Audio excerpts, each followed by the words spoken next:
Listen to the interview and choose the appropriate answer to each question. Nowadays, we talk so much about communication.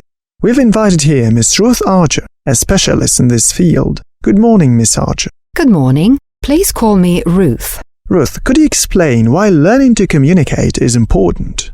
Effective communication helps us to understand a person or a situation better and create an atmosphere of respect, affection and caring. It seems to be so simple, but in fact much of what we try to communicate to others and what others try to communicate to us gets misunderstood, which usually leads to conflicts and frustrations both in personal life and professional relationships. What should we learn if we want to communicate effectively? Effective communication combines a number of skills. For example, people who can communicate well are able to listen attentively. They know how to manage stress. They also recognize and understand their own emotions and the emotions of those they communicate with. Does it mean that anyone can become an effective communicator?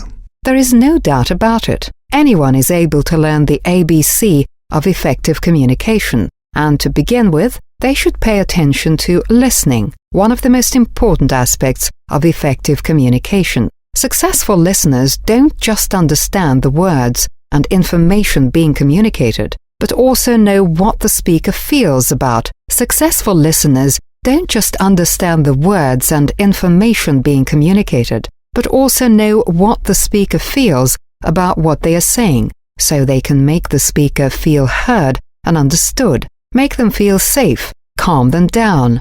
I see, but how can we learn to listen successfully? Could you give us some practical advice?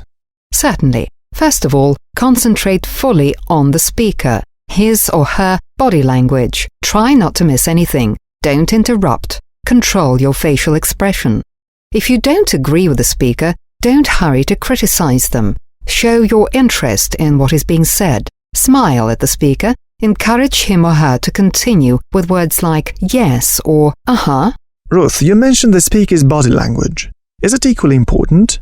That's a very good question. The listener can spoil everything by, for example, sitting on the edge of his or her seat or not looking at the person he or she's talking to.